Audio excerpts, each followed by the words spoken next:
안녕하세요 여러분. 인생이 뭐라고 상담소에 오신 걸 환영합니다. 오늘도 여러분의 이야기를 함께 듣고 작은 위로와 실마리를 찾아보는 시간이에요. 혹시 요즘 이런 생각 자주 드시나요? 은퇴는 했는데 난 아직 일할 수 있는데 그럼 이제 뭘 해야 하지?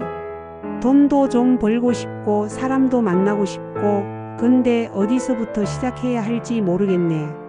네, 맞아요. 요즘 시니어 분들의 가장 큰 고민 중 하나, 바로 일자리입니다. 서울시 50플러스 재단의 조사에 따르면요, 50대 이상 분들이 1대1 상담을 받을 때 가장 많이 하는 고민도 바로 일에 관한 거라고 해요. 은퇴 후 일에 대한 고민은 단순히 돈 때문만은 아닙니다. 물론 생활비나 자녀 뒷바라지, 노후 의료비 같은 현실적인 문제도 크죠. 국민연금 월 평균 수령액이 약 65만 원인데 이걸로 살긴 쉽지 않잖아요. 하지만 그 못지않게 중요한 건 내가 여전히 사회의 일원으로 살아가고 있다는 느낌, 그리고 아직 나에게 할 일이 있고 의미 있는 하루를 살고 있다는 자존감이에요. 그래서 오늘은요, 한 분의 실제 사연을 통해 은퇴 후 일에 대한 고민과 그 해결 실마리를 함께 나눠보려고 해요. 이 사연은 서울 강북에 사시는 58세 이정수 님의 이야기입니다. 저는 5년 전 학원을 운영하다가 문을 닫았어요. 경쟁도 심해지고 건강도 안 좋아져서 그만두게 됐죠. 그때까지만 해도 이제 푹 쉬자 생각했어요. 근데 막상 쉬어보니 하루가 참 길더군요.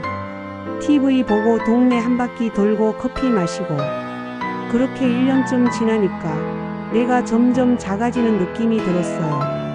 뭘 해야 할지 몰라 인터넷을 찾아보다가 서울시 50플러스 센터라는 곳을 알게 됐어요. 처음에는 망설였는데 상담을 받아보니 나 같은 사람이 참 많다는 걸 알게 됐고 그때부터 조금씩 다시 움직이기 시작했습니다. 이정수 님처럼 어디서부터 시작해야 할지 모르는 분들에게 가장 먼저 드리고 싶은 말씀은 이거예요. 혼자 고민하지 마세요. 요즘은 시니어를 위한 일자리와 교육 프로그램이 정말 다양해졌어요. 예를 들어 50플러스 센터에서는 생애 설계 상담, 재취업 준비, 자격증 과정, 인턴십 프로그램까지 맞춤형으로 제공하고 있거든요. 이정수 님도 처음에는 월 60만 원 인턴십부터 시작하셨어요. 하지만 2달 만에 정규직 전환, 그리고 결국엔 부장까지 승진하셨습니다. 비결이요? 바로 적극적인 태도와 학습하는 자세였다고 해요. 또 다른 사례도 소개해 드릴 겸 전업주부셨던 55세 김순자님은 아이들 다 키우고 나서 이제는 나를 위해 살아보자고 결심하셨어요.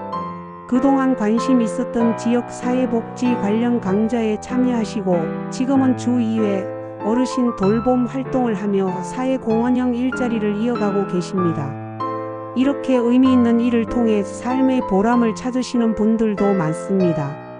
하지만 분명 장벽도 있습니다. 연령에 대한 편견, 디지털 기술에 대한 어려움, 예전 경력과 현재 일자리의 불일치, 정보 접근의 한계.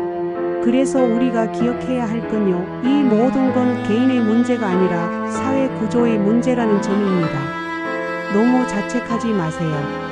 대신 내가 뭘 잘할 수 있을지, 어떤 분야에 흥미가 있는지부터 천천히 탐색해 보세요. 혹시 지금 이 영상을 보고 계신 분들 중에서도 나도 일하고 싶은데 나이도 있고 기술도 없고 겁부터 나네요. 이런 생각 드시는 분들 계시죠? 그렇다면 오늘 딱 한 가지만 실천해 보세요. 주민센터나 복지관 50플러스 센터 홈페이지에 한번 들어가 보기. 일자리 정보가 생각보다 정말 많습니다. 지금은 정보에 먼저 닿는 것이 첫걸음이에요. 일은 단지 돈을 버는 수단이 아니라 하루를 의미 있게 만드는 도구이자 사람과 다시 연결되는 다리입니다. 내 나이에 뭘 하겠어가 아니라 이 나이니까 더 잘할 수 있는 게 있다는 생각, 저는 여러분 안에 그런 힘이 충분히 있다고 믿어요. 지금부터라도 늦지 않았습니다. 우리 함께 인생 2막을 설계해봐요. 다음 시간에도 여러분의 고민과 함께 할게요. 인생이 뭐라고 상담소였습니다. 고맙습니다.